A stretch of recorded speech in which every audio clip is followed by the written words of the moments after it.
friends, welcome to Oasis Lactation Services on YouTube, and I wanted to talk today about some misconceptions or some stressors that a lot of us have about going between bottle and breast.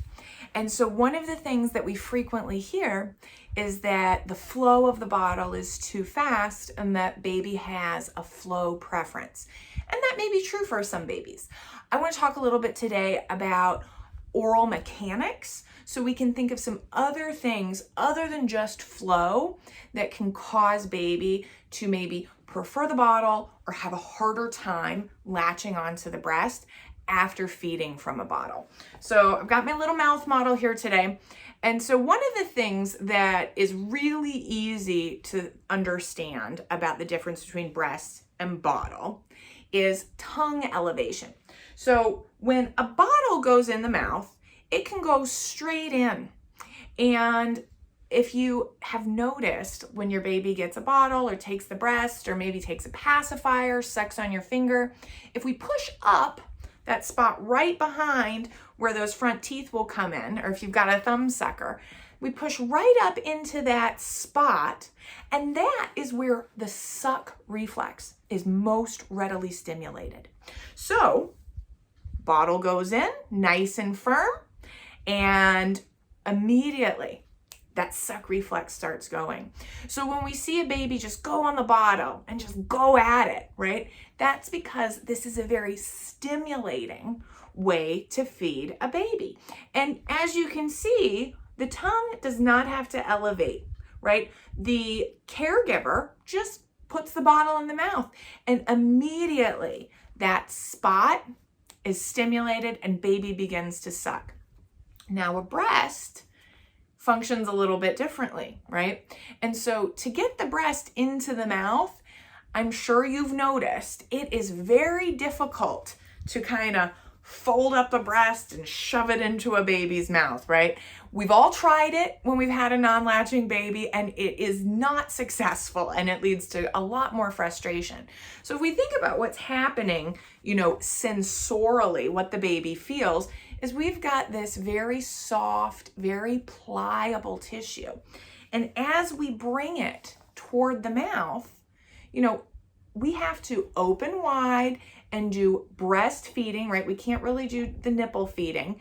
And that tongue is supposed to extend and then elevate and scoop that nipple up into the roof of the mouth. Let's see my puppetry skills here. So the tongue would extend, and my model doesn't extend, and then it would lift.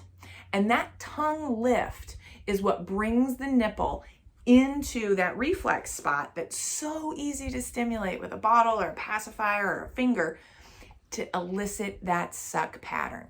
So sometimes what we'll see is a baby who starts heading toward the breast and does this crazy stuff, right? And so what's happening is baby is trying to get something to stimulate that suck so they can begin the whole suck pattern for feeding. Sometimes we'll see they go on and pop off, go on and pop off, and it's like, you're right there, just suck. And they're really not feeling that firm stimulation that they have been feeling previously with a bottle or a pacifier, a finger or a thumb. And so getting the suck going is really, really challenging for them, right? When babies are brand new, almost everything they do is reflex based. And they're making that transition from fetus newborn brain to mature outside the womb brain. And that means they have to learn that muscle memory and that neuromotor control. So we may have a baby who has been bottle feeding, or maybe even we've been finger feeding with a syringe or a supplemental tube. And so we've gotten a lot of stimulation on that palate, a lot of stimulation in that suck reflex.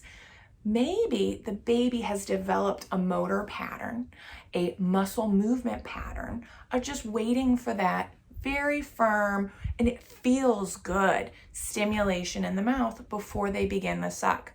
And so that's where we start working on what we like to call oral habilitation, which is teaching the baby how those muscles are supposed to move, what range of motion they're supposed to move in, and ultimately how to feed directly at the breast comfortably and easily. So this may be happening to you because your baby has a tongue lift deficit, right? So that could be a tongue tie, that could be from a recessed jaw, that could be from birth trauma.